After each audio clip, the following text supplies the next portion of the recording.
Welcome back, everyone, to R2Kast number 101. That feels insane. Oh, the bottle just fell off the table. Kind of mad we've sort of hit that level now. This will be the third podcast released in 4 days, so you're certainly getting spoilt for content at the minute. The one on Saturday there was the 100th episode, such as the way numbers work. And we had a bit of an announcement there, obviously, that the R2Kast people in food and farming is no longer the only part of this of the R2Kast.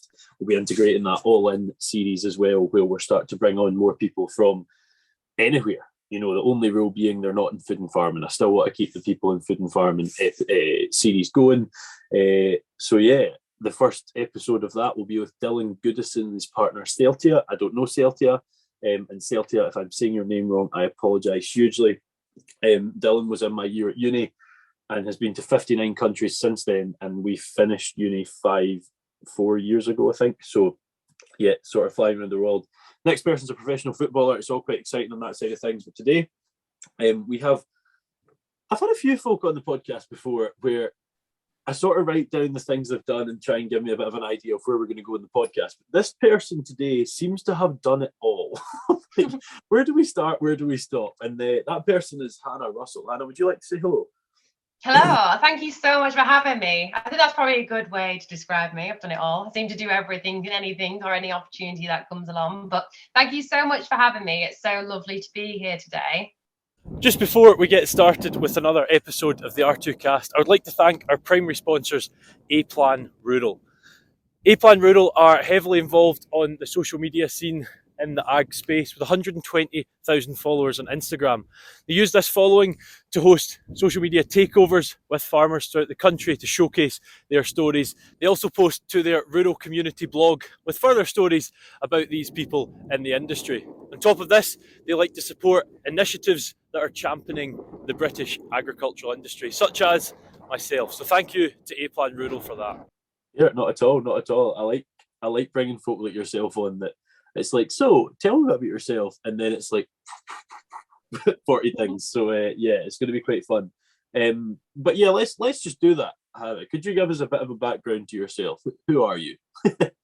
So I think like the ways I sort of describe myself, or how the media and how people have sort of described myself in like the last 9 years, for example. So I'm down at the moment as like best-selling author, public speaker, rural entrepreneur, charity ambassador.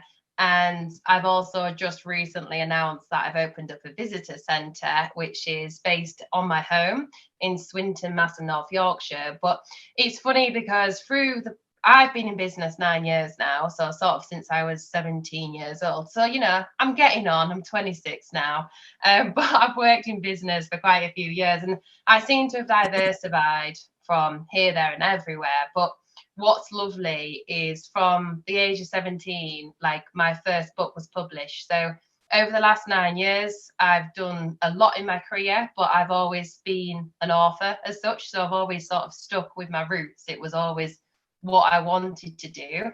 And I think to get to my end goal, we were just talking about this before we jumped on the podcast. My end goal was always to have a visitor centre, to be like an animal-based instructor where I could have a centre, people, the general public could come along, meet the animals, see all the animals from the small holding, meet the characters from the book, and also get involved in like workshops and courses. Now, to get to that point, you can't just suddenly say, right, I'm going to buy a farm and that's where I'm going to live. I mean, that would be an absolute dream. I'd have loved that when I was 17. It'd been amazing. But actually, to get to that point, it was in the back of my head as a dream, and I wasn't really sure whether it would ever come around. I'm quite an ambitious person, and I seem to sort of, over the years, when I've gone like full force into something, it seems to have worked. I have had things that haven't worked, but that was always the end goal. But over the last 9 years, because I could like tell you about everything I've done, talk for hours. But really, I started as an author when I was 17. I was having a year off college due to rehabilitation. So when I was 16, I dropped out of college. I wanted to be a sports instructor. But unfortunately, I had an injury in my back. And after that injury, when I was studying sports education, I actually couldn't physically get involved with the practical side of things at college. So I had a big conversation with my parents, who didn't really want me to drop out of college, sort of were trying to encourage me to do other courses, but because sort of the pain I was like receiving in my back, we sort of agreed to have a year off college for rehabilitation. Now during this year I got little Alf, and little Alf is who I write books about. And when I got him, I had a year off college. He was 7 months old. He'd been sort of rejected by his mum because he's got dwarfism. So when I got him, I spent literally every day with him. I didn't have anything else to do. I was literally going along to the yard. I was reading to him. I was playing football. I was clicker training. And then in turn, I was blogging about his day, like on a diary entry. And it just started off on like a little blog. It wasn't really going anywhere. I had about 10 followers of family and friends. But then over time, I kept at it. And over the first year, I just kept doing it. And then it grew, its following kept growing. And it didn't grow into thousands. It was just a few hundred to start with. And I really enjoyed it. And I thought there was just something in it. And then as I started to get better in myself through the rehabilitation process. And I think the thing was, like, when I was going through the injury in my back, and I'm not even afraid to talk about it now, it wasn't like just physical, it was a lot of mental sort of like mental health as well, because a lot of my friends and people who I'd grown up with were going off to university, they were learning to drive. And in the first year, like I couldn't do that. I couldn't physically go out and learn to drive. I had too much pain in my lower back and my hips while I was going through the recovery. And it was really hard to see like your friends going out on nights out, all the young farmers and things like this. And it's just not something I could do at the time. So that was really difficult, but I had little Alf to give me a focus, and just having him, like, I still don't know where I would be without that. And as I started to get better, I started looking at sort of other things I could do work-wise. And I found out about a leadership award where I could take little Alf with me to the Riding for Disabled Association, and I could become like a group leader for children and adults with disabilities. So I started to do that, and that was a lot of like equestrian therapy. But what was nice is, with little Alf being so small, people could stand and groom him. For the ones who couldn't ride, they could just stand and groom little Alf. And I really liked that because it resonated with me, because he played such a big role in me in that first year. And then the children and adults were connecting with little Alf. So it was from like an animal therapy side of things. So I loved that. And then I decided randomly each week I was going along and taking little Alf, and I was telling them stories about him, but they were magical adventure stories. And each week the children were waiting to find out more, which led to me thinking of the idea to write a book. So initially I just wrote a book. It was self-published, and brought it out for the children and adults there in 2014. So it was a couple of years after getting little Alf, and brought it out. It didn't sell well, it was just a self-published book. I got some delivered to the house. I was really proud of it. By no means I was no full-time author, and I actually at this point had started working in an interior design shop and was doing a qualification as event manager, because sort of had this big ambition to be an author, but I was earning no money. So that's sort of how my story started. But yeah, it's a little bit of a random one, really. Very much so. And the thing you say about like telling the magical stories, I was going to say, I don't know if you know this or not. You will not know this. I was a farm tour guide last summer, and oh my god, it is the most rewarding little job on the planet. Like, I was you'd have kids there, and I'd walk into the sort of the bit where the hens were, and you pick up a wee bit of pineapple weed, and you'd say, this is very poisonous, and you'd take a wee bite of it, and then they, oh, you can't do that, Loz. They try it. And one of the things I loved the most, I absolutely loved doing this, was obviously chickens of the gizzard. They need a bit of grit to digest. And I would be like, so what they do is they take a wee bit of grit, and then I would actually eat a bit of grit and swallow it, and all the kids were like, oh! It's so entertaining to just see their wee faces. It was so much fun. So I can totally see why that just hooked you, like absolutely hooked you. That must have been, like you mentioned, sort of the mental implications. It must have been hard, that injury. I mean, you've got this potential career in front of you of sports coaching and so on and so forth, and suddenly that's taken from you. Now that was at a young age itself, at 16, but then moving on to 17, you've sort of dealt with that and almost come up with a plan on, well, okay, this has happened, let's work with it. What I'm going to do is this. I mean, when I was 17, I was just learning how to start getting drunk and how to, and playing the PlayStation, like having an actual plan. I mean, I'm just getting to stage now, we're the same age at 26, of maybe having a bit of a plan. So you must have been pretty headstrong. Were you always like that? Were you always sort of like, I've got this image and I'm going to get there? I think so. Like, I am a headstrong person and I am a chatty person. I'm quite a forward person. And I like, obviously, I had my moments. I think during that sort of time of unsure of the future and, why has this happened to me? And like, why is everyone off to college? And like, everyone's sort of still in their friend groups and, they're all social and going out drinking and learning to get drunk and stuff like that. And I was like, I'm not doing that. But I think like I've always been a really positive person. And I was like, right, look, this has happened. I have to get better. I know I need to get better. So like, what is the plan? Like, what can I do?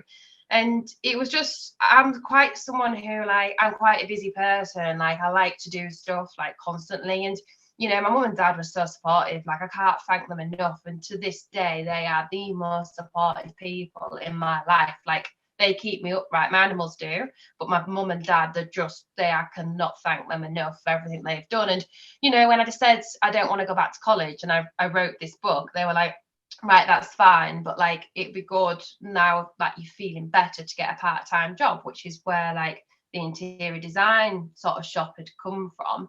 So I ended up working there part-time, and it was so lovely because the owner in the interior design shop, she said you can put some of your books, well, it was just a one book, you can put your book into the shop. And I worked there for a good year, and I worked there for quite a long time, but when I was working there in the first year, what I'm going to say is I only sold about 5 books. I didn't sell many. And I think when I ordered 20 and mum bought 15. So that just shows like how supportive they are. And at the same time, so I worked in this interior design shop.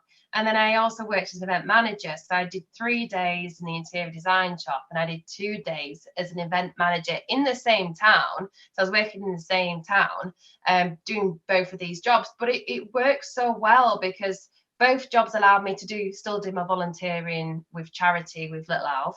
And then both jobs I got different skills from. So with the interior design job, I decided to do an interior design like qualification, which was like graphic design. Now, if I had never have done that graphic design course, I wouldn't illustrate quite a lot of my books now. And some of them illustrations, some of them books are still thousands all around the world. Now, if I hadn't have done that, then I wouldn't have like been able to illustrate my books or even knew how to do that skill.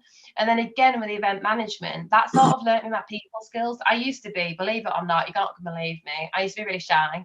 So without that like skill, I won't be chatting to people, won't know how to deal with like situations and challenges, because event management's quite a stressful job, to be honest, and like just dealing with a lot of people. So without that, then I wouldn't have got them skills. And I was saying to you earlier that I've only just become sort of a full-time author in like the last 4 years. So I worked in this interior design shop and I kept writing, and mum and dad said, look, if you enjoy writing, then keep writing and like publish another book and keep self-publishing. So for 3 years I self-published the sort of first 3 Little Alf adventure books. And, I only sold, like, I think in the first 3 years, maybe sold 200 copies. And they were at local agricultural events. So where I did a couple of local library days. But I remember now, when like 2 or 3 people came, I wasn't like really well known online or anything like that. And sort of to get an agency, you have to be a literacy agent, which I didn't know what was when I was like 18, 19 years old. But to have one, you have to have, in today's society, quite a big public profile. Well, I didn't have one. I think by this point I had 2,000-3,000 followers, so it was nothing. So I just kept writing and I kept on with other jobs, learning new skills. I learned how to drive and was doing all those things. And then eventually I was featured in a local newspaper, and it was about like my story of Little Alf and how he'd helped me sort of get through like a difficult time. And when I was featured in there, I was picked up by a northern press agency, and then they wanted to interview me and do my full story. So I went ahead and did it because any PR is good. And me sort of being 18, I think I was going on 19 years old, didn't really have a clue like what it was all about. And even today I'm still like, don't know what I'm doing half the time. Yeah, who does? Anyway, they did an interview on me, and then the next day it was featured in the Times paper, and it was like all it was a little picture of me and little Alf, and it just said like Yorkshire girl writes books on pony. From that, we were picked up by a literacy agency. So I went home and I had quite a few emails from literacy agencies wanting to have a meeting in London. I'd never been to London before. So I was just saying earlier that I've got no spatial awareness in a city whatsoever. So I went down there, I was completely a duck out of water. But anyway, got down there, they wanted to sign me up and do like a true story on little Alf and how he'd come to live with me. And it's like an autobiography style book. And I was like, well, at like 19 years old and not like having an autobiography published is a bit weird. Like, let's be honest, I've not really done a lot of life experience, but they loved the story of little Alf, how I was building his blogs, how he'd helped other people, how we were helping the local community, and all of this, that, and the other. And I understood it. And then we started to do quite a lot of work for charities. So I've become an ambassador for a couple of charities because I'm like quite a big believer. If you've got like a big profile, or if you've got a blog, or if you can help a charity, you can't help everyone, but you can help someone. Social media can be used in a good way. So they took me on and they decided to publish his true story. And then by the time it came to it being published, I had about 10,000 followers on one of my social media platforms. So it was growing and people were looking at little Alf from all around the world. And then when that was published, sort of 4 years after I'd first started writing, within a day that sold 35,000 copies all over the world. It was called Little Alf, the true story of a pint-sized pony who found his forever home.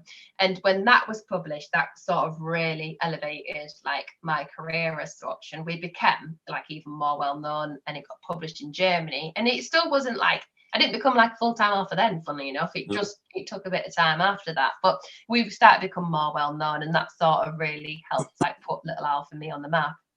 So just listening to that, 35,000 copies, how do you go from selling 20, 15 of which is your mum, to 35,000? Like that? It was mad. Like that day must have been the most insane day of your life so far. It was, because I was actually down at, I did in the early days, I did shows up and down the UK, agricultural shows, because I've always believed in what I'm doing from day one. And I was like, if I can make it work financially, whether it's going to a show, whether it's going somewhere and getting my name out there, then I'm going to like go do it and like just give it my all. And like some events I went to were a complete flop. You'd lose money. Like it just wasn't worth doing.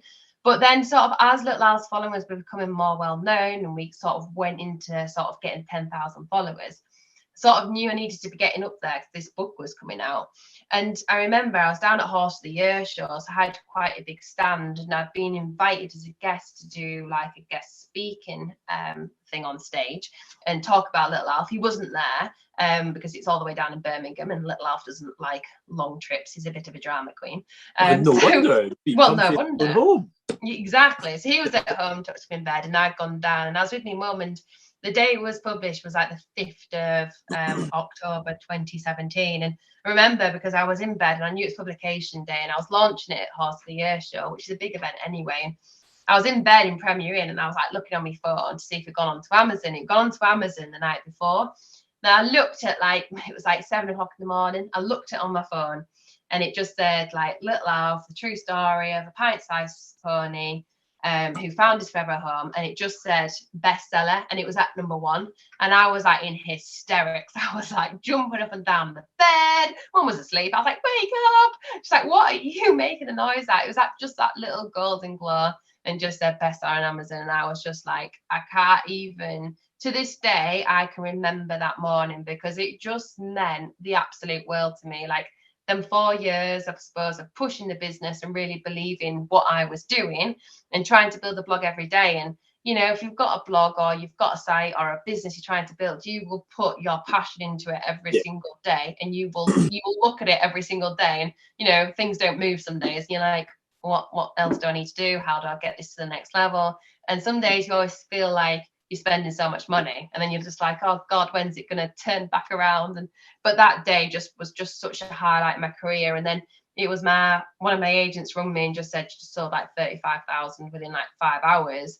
And we had a big spread in the Daily Mail, and people were getting in touch from sort of up and down the UK, or were tagging us in pictures. And the book was actually for sale in a major retail store, and had gone into Waterstones. And that was like, to me, I didn't know that's what I wanted when I was 17, but I wanted to see it in like a bookshop. I wanted to see it somewhere, and I wanted it to be known as an author. And like, I actually failed English at school.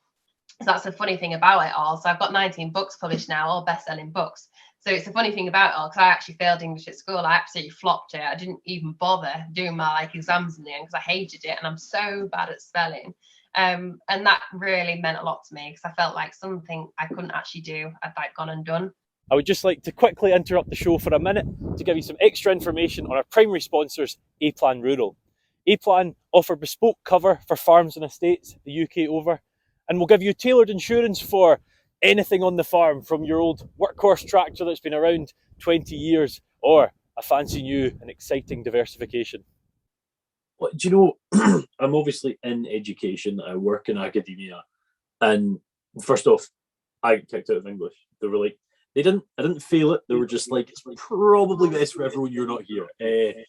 So there is that sort of, I wasn't good at that side of things, but so I was working in academia, I do promote qualifications, but that passion and that drive is more important than anything behind you. Getting something behind you is brilliant. It's a great starting point, and it's important to learn that knowledge base, depth and breadth. But it would be quite a, what's the word? Yeah, I can't think of the word, but to go into Waterstones and see your thing, like that's just cool. Like that's just fun. Like a tangible book you have created. I've got a question, and I'm not trying to get into specifics here, but 35,000 books, I assume at that point you're like, oh, okay, there's money here. This is a thing I can do. It's not just something that's quite nice and it's a wee bit extra money. Like, I assume 35,000 books is quite a lot of money, but at the same time, I assume it costs a lot to produce 35,000 books. Yeah, so I'm like, because I've got publishers, they print the books, and they're printed on demand, which is a brilliant system, because a lot of them are printed on demand. Some are stored in a warehouse and then they're shipped out. And how I don't fully still understand the dynamics of book publishing, because I know if I order 30 or 100, they come to me and then I ship them out. But when that amount of copies were published, a lot of them were they were selling through like the Daily Mail, Waterstones, Amazon. Now, from what I understand, each individual sort of retailer holds so many books, and then they work with companies that ship on demand. And then like how it works, and it's up to them what they sell them at. And then we just get, like, as an agent, as a publisher, as an agent, as an author, you all get a set sort of fee, depending on what he's sold at. So it's like a royalty, and you get them twice a year. So you never know how much money you're going to get back from it, because you don't know how much it's sold for. So it's always a bit of a difficult one.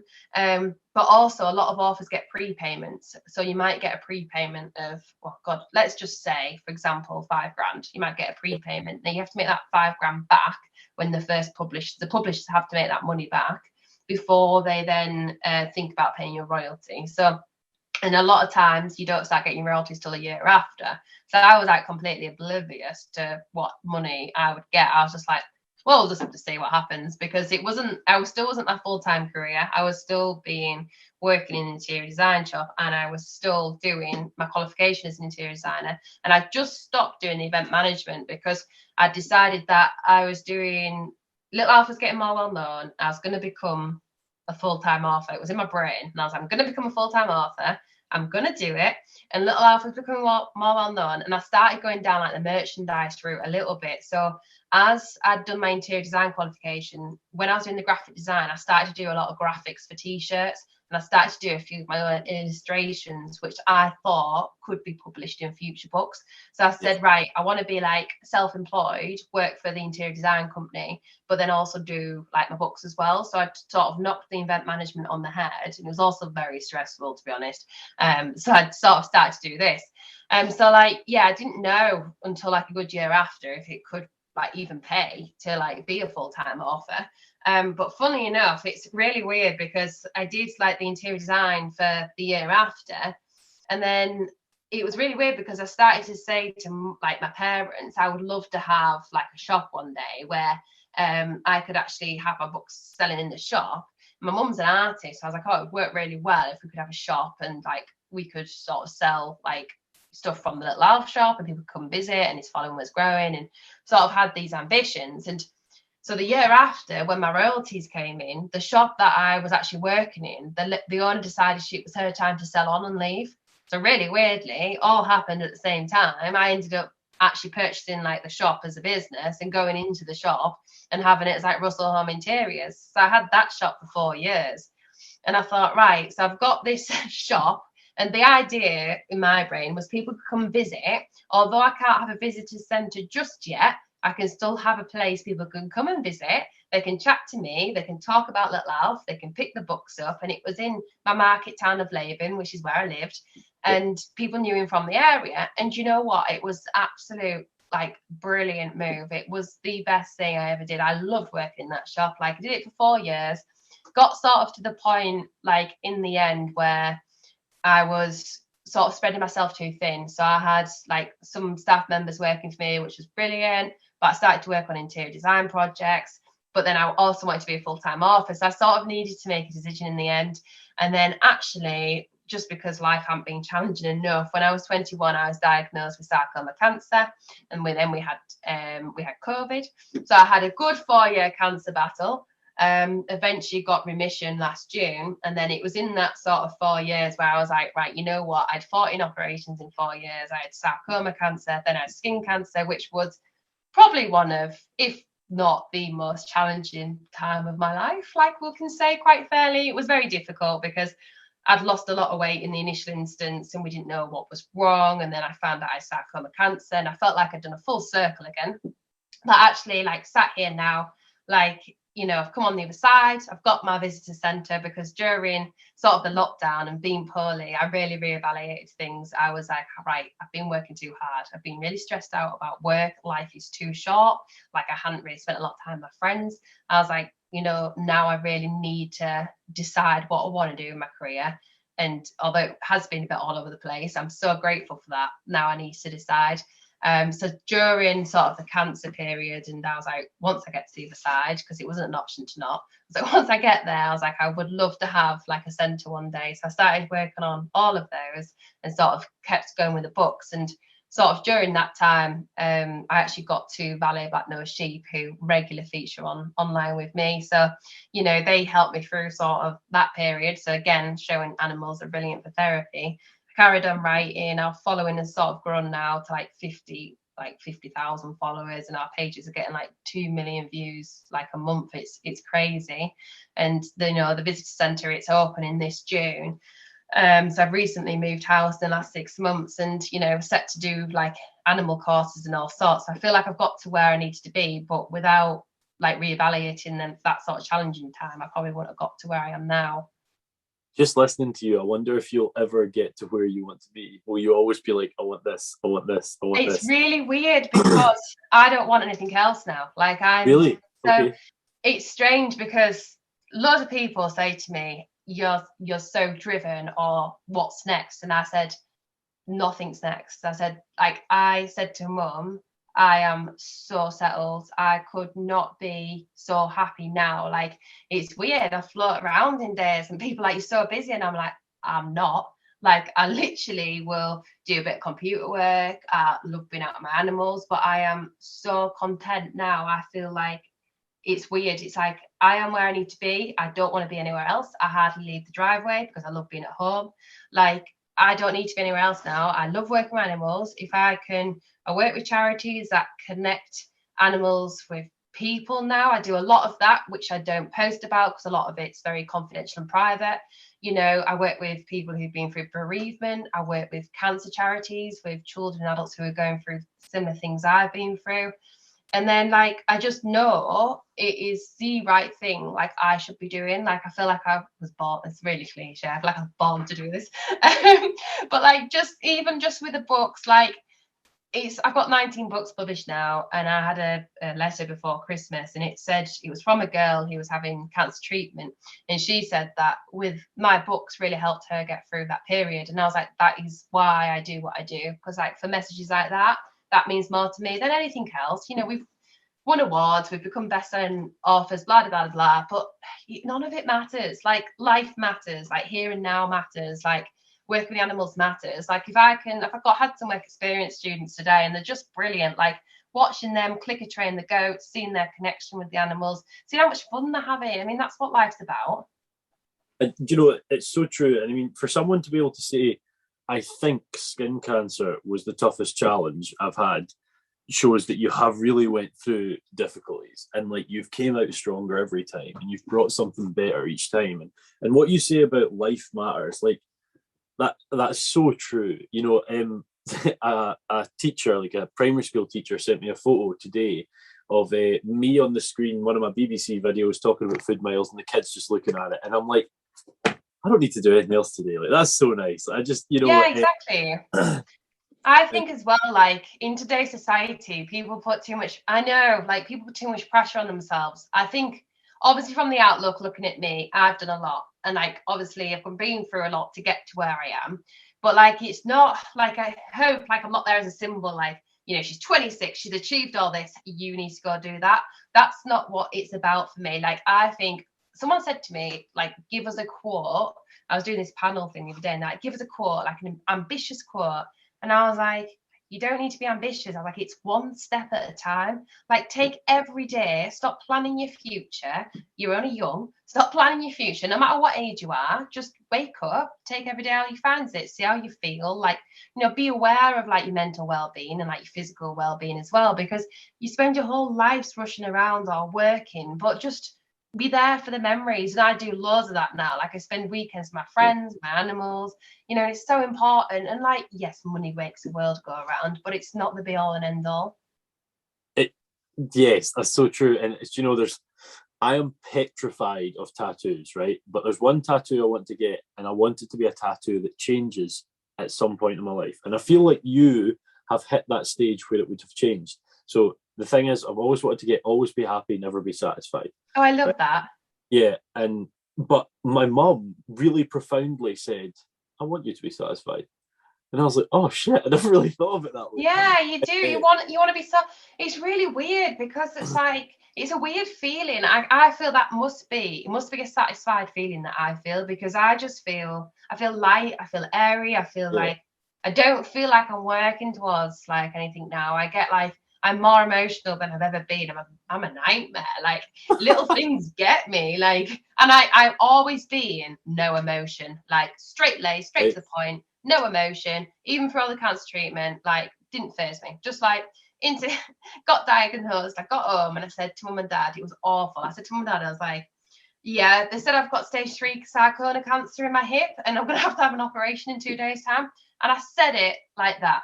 That was it. My dad's like on his tractor, upset, emotion. Mum's like emotional, brother's emotional, and I'm like, no, I'll be all right. Like, I'm going in and I'll be absolutely fine. Like, shrug it off. Went upstairs, had a coffee, was absolutely fine. Like, it didn't bother me. And every time I got diagnosed with skin cancer after that, I must have been a nightmare, because I was like, yeah, I've had my operation and they said I've got skin cancer, but, you know, I'll have the operation. I'll be back home tomorrow. And, like, they must have hated me, because some of my friends, you know, it's awful. It's just such a, you know, horrible thing to have to, as a parent, it must be awful. And, you know, someone else, but that was me, like straight, cut as a die, get through it, on to the next thing.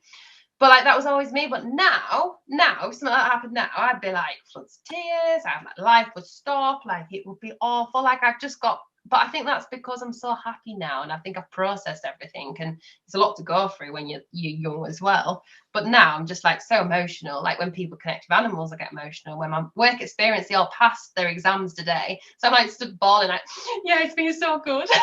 Trying not to cry as a tutor at 26-year-old. I'm like, no, it's good. But that's so nice. Like, I mean, if you go onto my Instagram from about 3 hours ago, I had students they were making podcasts, and I was like, if only you had someone that knew how to make a podcast, you know. And I was sort of teaching them through it and whatnot. and they come up with this idea to do mental health and farming, and Oh, it's amazing. it was really good one. I mean, some of the topics they came up with was like amazing. Like, has women in farming gone too far? Was a really interesting take from two women. What was the other one? Is welfare directly proportionate to farm size? Like, some really cool topics. But these guys that were doing mental health and farming were going around the campus asking people to interview them. And I'm just sitting there, and they asked me and one of the tutors, Stuart, to be interviewed.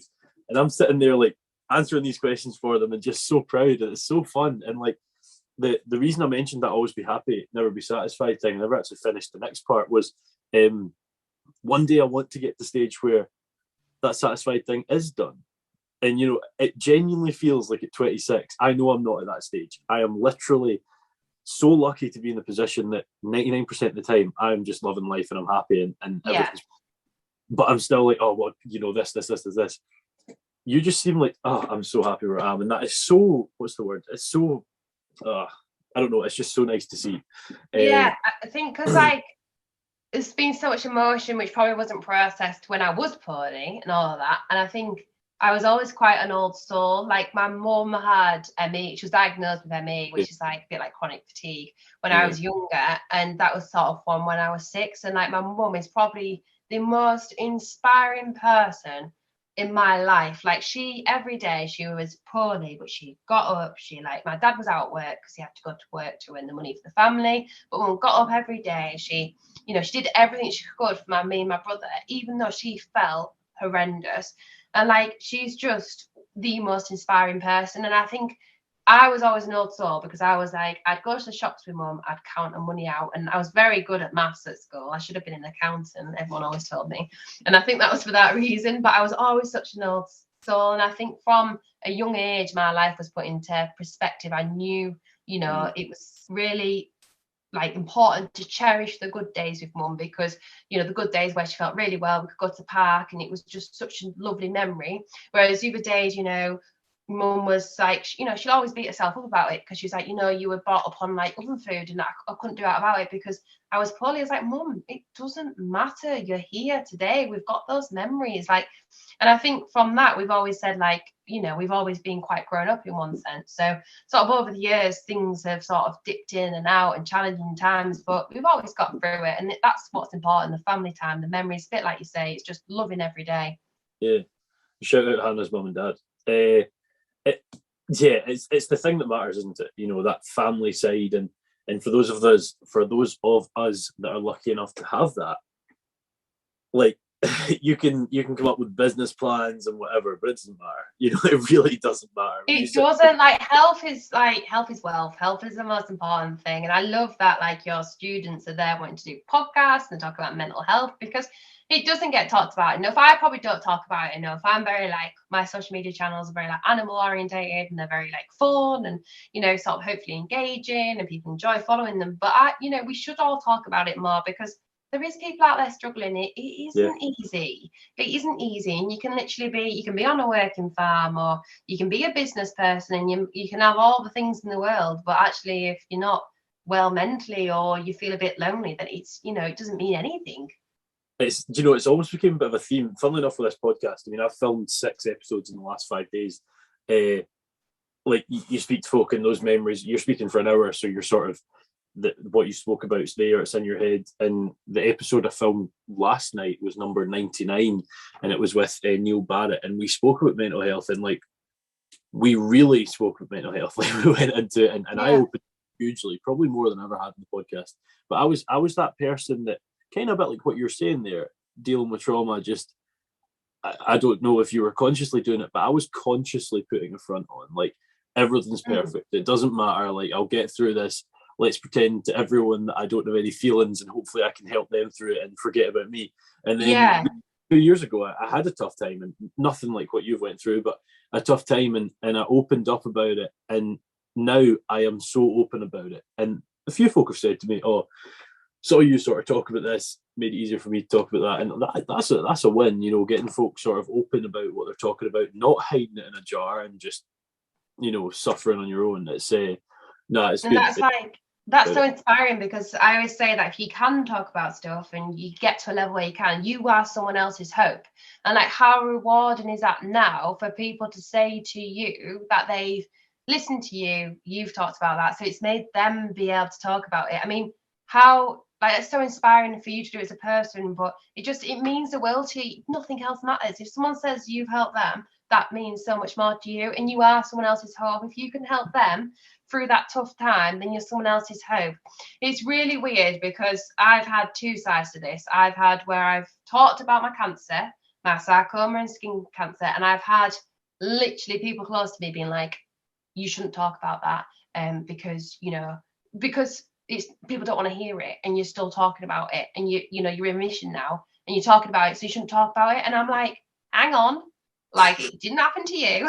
It happened to me. And I always say I am someone else's hope. And the letters and the response, and I've gone into hospital since, and I've taken my dogs in as therapy dogs, animal assisted therapy. I've gone to centres. I've worked with children going through it. And I'm like, I have like helped their children. I've helped the families. There's a lot's happened on the good side. So why wouldn't you talk about it? Because I'm not ashamed. So I was like, if obviously you've got an issue, don't read it, don't follow me. But like, it's who I am, and it's part of my story now, and it's going to be with me for the rest of my life, because every 3 months I still have checkups. They are scary moments where your bloods don't come back right, and then you have to go for more checkups. I had a scan maybe about 3 months ago because I had a cyst in my arm, and everybody thought it could be cancer, and that was like a tough month again. So you're going to talk about it, because these things happen. It's life, it's reality. So why shouldn't you talk about it? I like that. You're someone else's hope. I like that. That's nice. Yeah. Someone said it to me. They said, "You're my daughter's hope," and I was like, "That's lovely." That's big. That's like, that was a day of like, yeah. Even if you're like, no one else talked to me. Or a nice one to hear, but a tough one at the same time. There is that sort of mentality, isn't there? And I think it's more the older generation that, we can't talk about this. The carpet is there for putting this under, and it's it was it, and like the people I was getting this response from, it was the older generation, not my parents, obviously, because they're so supportive, but it was like maybe their friends, or it was like older generation, older than that. They were like, why does she still talk about it? Or why is she putting that on social media? Or, oh my God, she's put her scar on like her Facebook page on her hip, and no one wants to see that. And like, everybody's telling me they've seen it. And I'm like, yeah, but so what? Like, it's reality. It's my body. Like, you can do what you want. And like you say, if you're someone else's hope, it's lovely. And it was like, a lot of my followers were going through it with me, because they could see that I was just posting about little Alf. I was never in the pictures, or they saw me in the street and I was very skinny, or I bloomed because I was on steroids, or whatever else. And it was just like, why shouldn't you? Your scars are a story. They're a chapter as well. So why shouldn't you show them? Yeah, exactly. Yeah. I wasn't ashamed of them. So I was like, and actually them saying that, I said this to one of my best friends. I said, and I'll talk about it now, I probably had a good 4 to 6 months where I was like, what is wrong with my body? Like, I've got, like, why couldn't I show that? And I went through like this whole body image thing. So I was like, and then eventually I came out the other side, and I was like, actually, the part of my story is part of me. What's wrong with the scar? And I've got like 14 now from 14 operations, but it is what it is. But I think we live in a world where, unfortunately,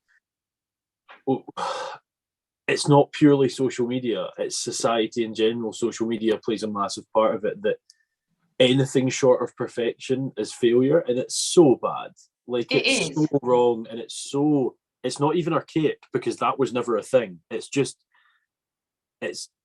damning socially. It's a problem mainly for women, but absolutely both men and women. 100%. And I think like it is men as well. It is men and women, because obviously it's social media and it's society as well. And like, it is, you can be walking along the street, or you can be walking along, you bump into someone and they can say something to you which is upsetting. You think, why would you say that? Or whatever else. And it's like, you can log on social media and you're like, oh, well, why don't I look like that? Or why haven't I achieved that? Or whatever else. Or it's really strange. And like, I hopefully, from what I do, I hope I don't put out that sort of perspective from sort of what I do. And you try your best to sort of be the best you can be on social media. But it's a scary world anyway. It is, yeah, it is. Yeah, it is. Dear, it's inspiring to hear you speak, Anna. We haven't actually really went into some of the things you do, though. We got so deep into that. Obviously, best-selling author, many times over, which is insane. You sort of focused in on the 35,000 in the first day. How many books have you sold total? Is that a figure you have, or? Oh, it's not, but it's thousands now. It's not one because I've been a published author 9 years. So probably the first 4 years, like I spoke about earlier, when I published like maybe a couple of hundred copies. But then I sold like the big lot when the 35,000 was published. And after that, to be honest, like we became very much like I got the shop, had that for 4 years, sold a lot through the shop, sold a lot through big retailers. But then since then, so I think at that stage when that autobiography was published, I only had 5 books published. I have 19 books published now, and they are in different languages around the world, different ones. So it's not a figure I have to this day. I'd love to know, but because my books are with different publishers, some are self-published for like sort of different reasons, some are with different publishers, you would literally have to nail everybody together and do like a big count up on the stock sheet. And like the other thing is, a lot of the books are often published sort of when they're in different languages that are in different covers, it can be in different titles. Also for foreign countries, you sell your right. Well, I do as an author, I sell my rights in that country. So I could sell so say one of my books, Bumble the Bunny, I could sell that book to Spain, for example. Once they've bought their rights, they take that book off and they do whatever they want with it, and then they earn the royalties. So when I sell them rights, I don't know how much they could sell. 1 million copies, or they could sell 10,000 copies. Like I wouldn't know because I don't get the royalty back on those. Is that like a one-off payment for you then? So that's like a one-off payment. So they take the book, but you want that to happen like in different countries, because actually trying to field that would just be like mind-boggling. It's a scarier one though, one-off though, isn't it? Because you might be at the stage you've sold 5,000, and you're like, oh well, I'll sell this rights for insert number. It doesn't matter. Yeah. But then you blow up and you're like, shit. So then at the end of the day, so like I thought about this previously. So when I sold my autobiography rights, I also got royalty on those, but I took a bigger rights than I did a royalty. Now, in hindsight, probably a mistake because I sold a lot of copies, but I didn't know how many I was going to sell. But actually, if you think about it, that blows up in a country, it blows up in Germany or wherever, which it has done since. You get the followers, but actually quite often you get the retail sales coming through to your website as well. So I've got 135 products on my Hannah Elf and Friends website now. And I'm just looking at you can guarantee it's hard.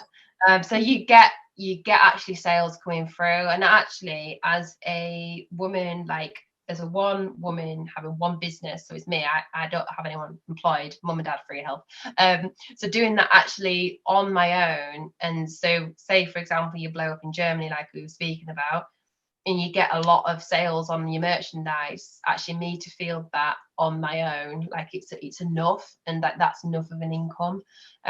So it's great, and obviously it'd be great if you got all that royalty, but actually it's good for publicity at the end of the day, and you can guarantee they go buy your own books because they love you as an author, so that's good as well.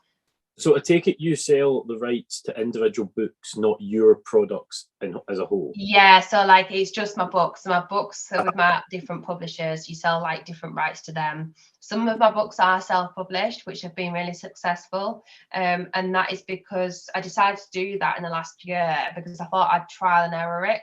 Because I am quite well established as an author now and have a growing following, I wanted to see how. And the other reason is because as like I do a lot of my own illustrations and graphics now, so I know everything of how to put a book together, and I know the publishing sites you can put them on to self-publish, and it still goes into the big retail stores. So actually you're sort of cutting out two people in the middle. I thought I'd give it a go, and I thought, well, if it doesn't work, I've got nothing to lose, because really I've just spent a bit of time illustrating and writing. So you maybe spent like an hour each day for like I don't know, 6 weeks to 6 months, but you know, it's worth giving it a go because it's part of your career. And if it doesn't go well, you can talk about that in the future. But I've done that a couple of times now, and it's actually gone really, really well, which is good. And it's just been a case of like publishing the book, like putting it all together, all the hours of work, put it on your website, signing people up for pre-orders. And I actually work on a dropship system, so actually I don't have any initial like outlay. And that's gone really well. So I'm really pleased with that. Whether it'll be something I do more of in the future, it might be, it might not. We'll just see what happens. I hope you've kicked your feet up and got comfy and enjoying another fantastic episode of the R2Kast with another really interesting guest. I would just like to quickly take another second to plug the sponsors of the show today, the Scottish Farmer, and I would strongly advise you to go out and pick one up this week and see even more of the fantastic people that are in our industry. Excellent. It's 19 books just blows my mind. I'm going to say something, and you're. I think I'll be judged for this. I have never read a book in my life, and it's not strictly a proud thing or like a. My brother hasn't either. Oh, okay, so I'm not the only one. That's good. So you're not the only one. And like I know actually a few of my friends have never read a book in their life. They were very magazine people, or they're very like just comic books. They were never into like the books, which is absolutely fine. I mean, I failed English at school, but I was a bookworm. So actually, in hindsight, I've gone on to be an author, but I love reading. I was reading like all the Harry Potters when I was like 6 years old. I was really into like big books. I loved them. And actually I did BTEC agricultural at school, and I loved that. Because I didn't do science, I did agricultural instead. Went to a school in the Dales, and that's what they offered. So I did that, and actually bringing my animals and my reading together, it's actually worked to be my career today. Excellent. It's, you know, it's funny, like this podcast became a thing because I started doing interviews with people where I just basically phoned them. So I'd phone you for an hour and I'd write 1,000 words about you. And you can feel free to like go onto Facebook, type rural to kitchen and people in farming, and they will come up. I'm going to find them. There's 26 of them, but I can't write. Right, I've got a master's degree, right, but all of my tutors have said your biggest challenge is you're a sort of journalistic writer as opposed to an academic writer. And then I went into the journalism side and I couldn't do it. Right. So I wrote these stories and folk were like, oh, it's quite fun. But we know you're better on camera. So that's why this started. But the ability to get a story over in the written word is something that just baffles me, and fair play to you. No, like I completely get that. I think like, although I've got one autobiography published and that there is plans to do more, I'm not very good at like factual, like just what's true information regarding actually putting it on paper, like actually getting stories and putting it down there. I had help when I did the autobiographies from someone from my agency, and she helped sort of pave it out of me because apparently I was being too bland. So like there's that, but I'm very like fictional, like very fictional, very like magic, adventure, like making up children's stories, and like never like thought I'd work sort of with children, but like I always really enjoy it, and like it's nice to have that sort of, I believe, sort of feeling when you are young, and that's what I've always sort of enjoyed doing. So I understand where you're coming from the sort of like writing about people's true sort of things. It's difficult, but you are so creative because actually to be able to sit there and to interview people, that is like really hard to do. It is actually, and we were speaking about this today, and I was talking about those podcasts the students were doing. I said to the guy interviewing me, he's my student, I just can't say his name. I was like, have you done this before? And he's like, nah. And I was like, I am so impressed. You've asked 4 questions to us with no prompt, with nothing. The second I answer the first question, you're banging with the second. Like, that's a talent. That is, and we spoke about it. There's like 2 sides to your brain on that side. You've got so you've said something to me about whatever.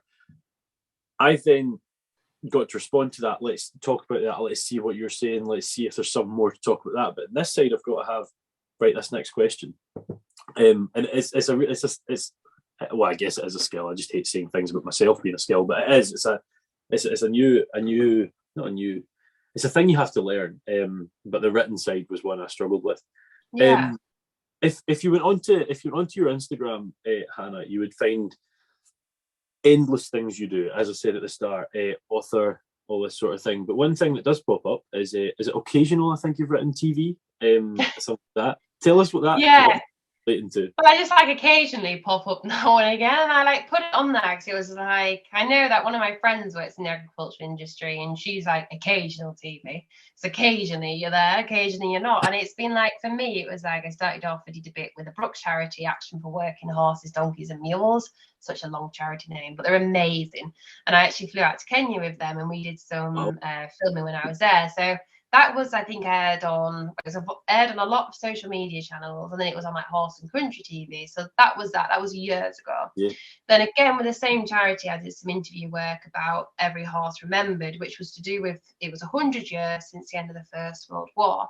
So I went on, I did some interviewing with like the other ambassadors, and that was on, it was on some sort of channel. I can't actually remember this day now, but these things kept featuring on like my Instagram or my Facebook. And then suddenly I popped up at the Great Yorkshire Showground, and I'm stood with the Yorkshire vets, and I'm doing some interviews there.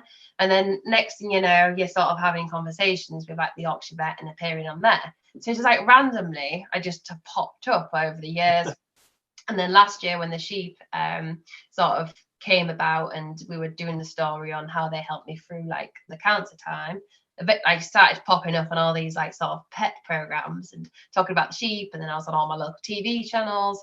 So then I ended up doing that, and then there's a lot of conversations now with my profile growing. I've got a lot this week and next week. I won't say who, but there is a lot of conversations about where I'm going to be featured a lot more.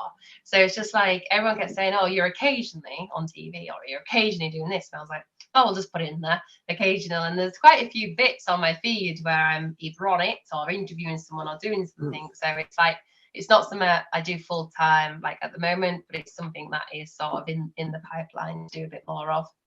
You'll be swapping occasional for often soon enough. So often, soon, every day. We'll see. Like, I don't know. I love so much what I do. I don't think I could commit to doing something like that all the time, but obviously it's great publicity at the end of the day.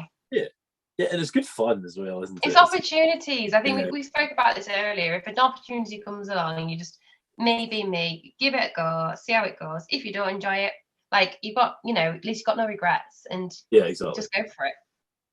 Every Horse Remembered brings a story to mind that I'm sure you'll like. So if you look at Scotland, right, there's the southwest coast. There's an island, the most south southerly island off the west coast of Scotland is called Arran. That's where I'm from, right? Yeah. When you said about Every Horse Remembered, I was in a play when I was younger. Well, maybe it was my last year at school. I was in a play called A Horse for Every Man That Died. And the reason for that was 500 men from, and it was men, it wasn't 500 people, it was men from what I remember of the title, went from Arran to war in the First World War. 80 died and 80 horses went, right? And it was this story that was all about the importance of horses in the war. And I want to sort of see that Every Horse Remembered, because they sound like the similar story. And we did it on stage in front of, I don't know, 250 folk 4 nights in a row, and there was never a dry eye in the thing, because it was true. It was using real people from the island. It was using actual family members and all this. Yeah. So yeah, that's quite nice. I quite like to see that. Yeah, it's really inspiring. Like I did it for a year because it was 100 years since the end of the First World War. So I did that, and then we did like a big we did like sort of TV thing on it, and then we did, all the ambassadors got together and they talked about what our animals meant to us and then how they've been used in the war. And it was lovely because we actually ended up down in London working with the royal family, because Camilla is actually a patron to sort of the charity, so we ended up going down there and getting special awards for it, which was lovely. But it was just so brilliant to hear all the stories and how they've gone to war. And again, like you say, it was very emotional. There was no dry eye in the house then, and it was just such a lovely thing to be like, see how horses have played a role in history. Yeah, definitely.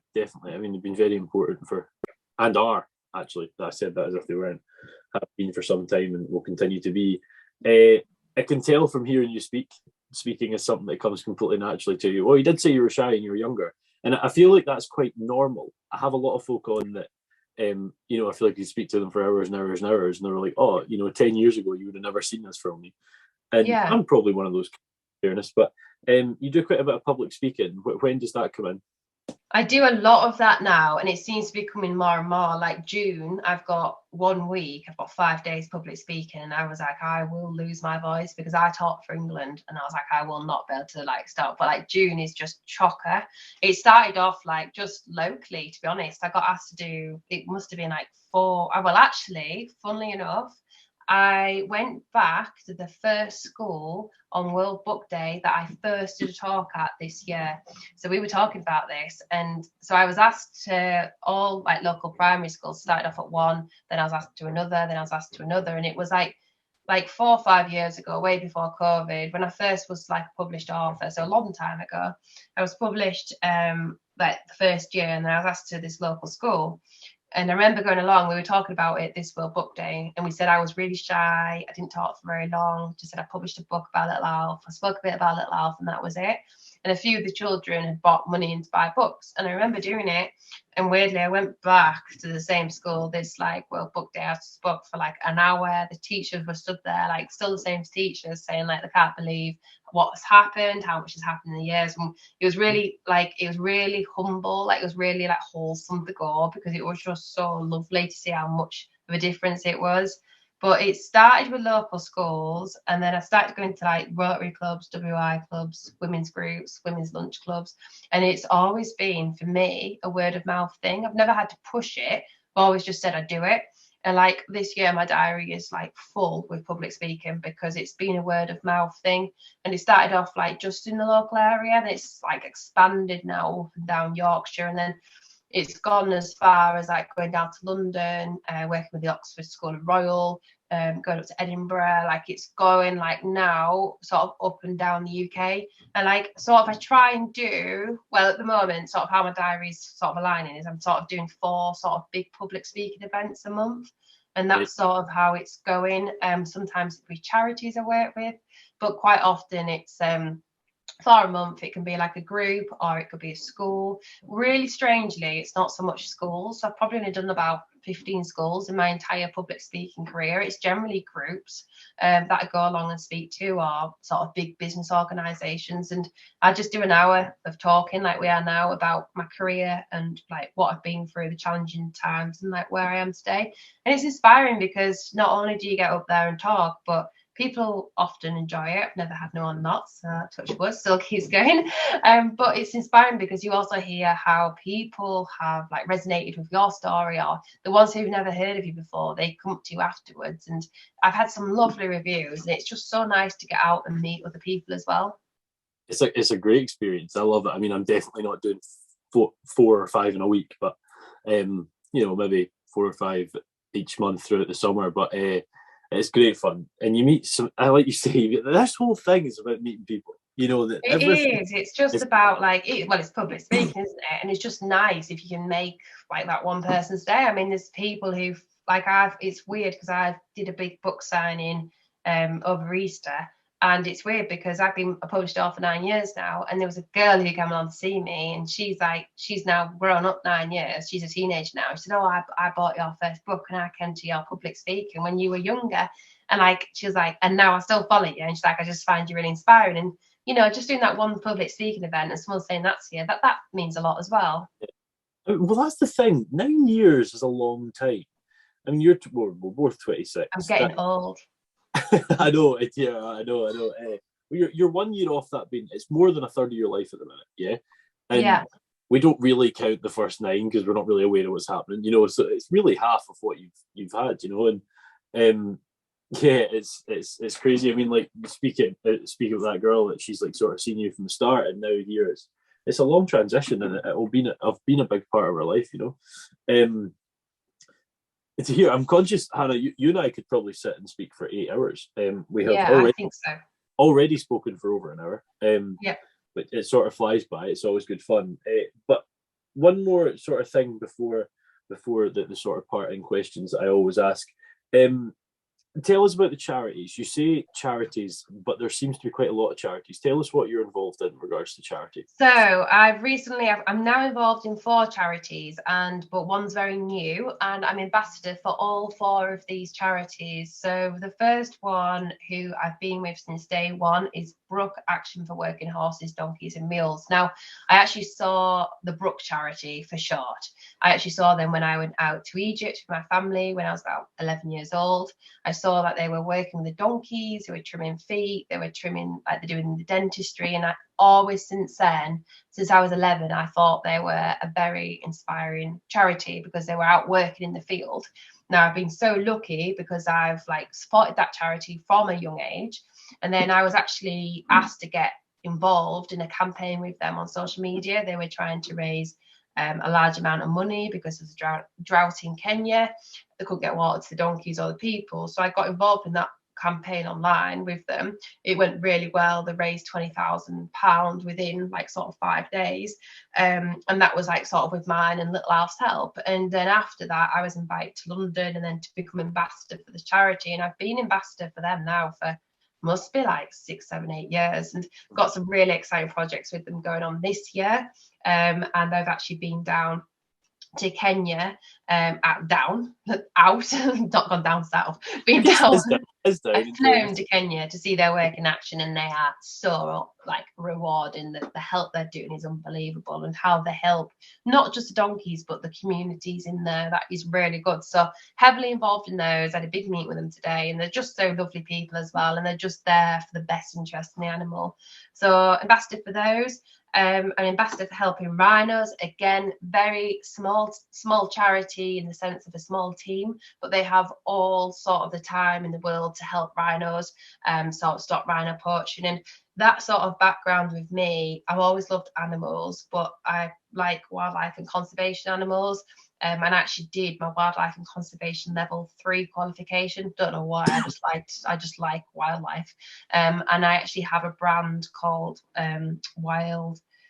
Keeps changing, but it's called Wildlife Wear at the moment. And it started off primarily being called Russell Rhino, and it helps raise funds for helping rhinos. So that's all started in 2018. So then I became ambassador for helping rhinos. And then I'm also ambassador for Wild Welfare, and they are so good again. I mean, I can't talk about charities enough. They're brilliant, but I'm ambassador for them, and they help sort of enrich animals' lives in zoos, sort of aquariums and sort of centres. And I've worked with them for 2 years now, and they're doing brilliant things all the time. They're helping animals get better lives, so they're all very animal based. And then the final one, I've just become ambassador for the Yorkshire Dales Millennium Trust. I've just learned to say millennium. I've been trying to say it for ages, millennium, but I have got a speech coming up, so I need to be able to say it. So it's been taking me ages to be able to say that word. And honestly, to my work experience students were you're still not saying it right. And I was I'm trying. And I'm sure normal, mate. Yeah, they help people sort of in the Yorkshire Dales. They help sort of the planted trees. They're helping the landscape. They're helping the outdoors. And that is very much what I'm about. It's wildlife and outdoors. And so I'm ambassador for those charities. And I always believe if you've got a big following, you should help, or you should raise awareness for causes you believe in, because social media isn't great, but it could be used in a great way. Sort of just quickly touching base on the charity level, ambassador for those 4 charities, so I'm sort of kept busy. But sort of between that, I've also worked with a lot of different charities. So the Sarcoma Cancer UK, I raised a t-shirt brand for them, and worked on a campaign for them, and that went really, really well, and they still sell to this day. And all the profits for anything I do with charity, 100% of the profits always go to charity, because that's what it's about. You're not there to make a business out of it. So I've done a lot of work with them and worked on campaigns, worked on cancer research, worked with my charity, all on different campaigns. And being an animal lover, when the Australian wildfires, and they said flowers and fires were going off, I've launched and designed a t-shirt brand again, with koalas on the front, to try and raise awareness for the wildfires. And then within sort of 5 days of launching it, raised £5,000. Within 2 weeks, it raised 20,000, and it was just unbelievable. And that money to this day, it's raised thousands, but it went on to build shelters for the animals, medicine for the animals, and get them the care they needed. And that to me, it's just so rewarding, and it shows the powers of social media. Yeah, I mean, I'm pretty pro social media. In fairness, I know there's issues with it, but I like to look at the potential positivity. No, you're brilliant stuff. Brilliant stuff. It's inspiring to listen to. Actually, I'm sure a lot of the listeners will agree. There's two questions I sort of finish off every podcast with, if you will, and one of them, if I had asked you 5 years ago, I'm pretty sure you'd have known exactly. I'm quite interested to hear if that's still going to be the case. The first one is, where do you see yourself in 5 years? And the second one, and I don't really know exactly how to do this because you've done about 4 million things, is if you had any tips for people getting into, let's say, what you're doing. Yeah. What would So I think like the question for what will I be doing in 5 years' time? How old will I be? 31? God knows. What will I be doing? I'm hoping that I'll have more books published, be more well known in the writing world. But also I think what would be nice, where I see myself in 5 years' time, is the centre I've built, or I'm building, not built it yet, and building, I want it to be very based around therapy, intervention and wellbeing. I want to be able to connect with more people and animals and sort of show that development, like, you know, whether it's somebody who's getting over something or going through something, they can come here and feel like it's a sensory experience and they get something out of it when they leave. That is a big thing for me, and I think if I can achieve that in 5 years' time, then that will be amazing. But I'm really happy where I am, so just see what happens. You never know what's going to come out corner. If I do what I'm doing now for 3 years and go off and do something else and I've achieved that, so I'll just see what happens, live for every day. And I think, like, for tips for, you know, if you've got any tips for getting into what I'm doing, I think from the animal point of view, on the small holding, if you're obviously passionate about animals, go get some animal qualifications, do as much as you can, because you never stop learning in any business you do. You never stop learning about animals, you never stop learning about people. And I think from the animal point of view, if you're wanting to be an animal instructor or you're wanting to teach people animal-based stuff, you know, you're a lecturer, so you know the same thing. Go do as much learning as you can. But then from the writing perspective, if you enjoy writing, if you've got a story in you, write it, like, do it, put it on paper, carry a notebook with you, write down your ideas, you know. And I think, like, you don't need necessarily publishers to sort of get published and stuff. You don't need to do that. I think if you start a blog and you enjoy writing, then that's a good way to get into it. Start blogging, start putting it out there. Don't matter if not everyone likes it. The right people will follow you, and if it's meant to be, it'll be. So just go for that and just start small and then grow big. That's a good one. I like that. Just, yeah, I think the start small, grow big is so important. I think so many people, I have not got a following of any massive note. I think it's about 8,000 across everything. But people sort of ask, like, what do you do to get to that? Or how do you get podcast views or whatever? And I'm like, don't focus on that because you won't get there. Yeah, that's it. Like, journey, it's so true, because last year I had 21,000 followers on my Facebook page. And I was like so fixated on getting more followers because that would get more buyers and blah, blah, blah. And in the end, I just couldn't be bothered. I thought, I cannot be bothered to grow this social media. Even my own Instagram last year had 2,000 followers. And I just thought, I can't be bothered, because I thought, what's the point? Like, there's just no point, like, because it's just so hard. And then literally, within a year, got 51,000 followers and getting like 2 million views a month on my website. And it's just like, it's when you don't care. Just put your passion into your careers. It's when it happens. Like, even my personal Instagram, which is down, I think, is Hannah Russell Outdoors, that's got like 7,000 now. And it's growing all the time. And it's just like, well, actually, when you just don't care, you don't put all your eggs in that basket, it just grows naturally. Let it be organic. Because I don't, like, for me, adverts and actually paying for business adverts have never actually worked. So it's just like, just let it grow organically, because then the algorithms, another big word, that's how they work.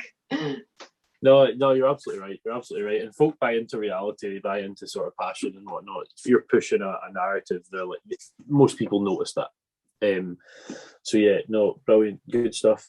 Fair enjoyed that, actually, Hannah. And there's one thing I meant to say when you were mentioning about the rhino side of things. Do you know Bizza Walters?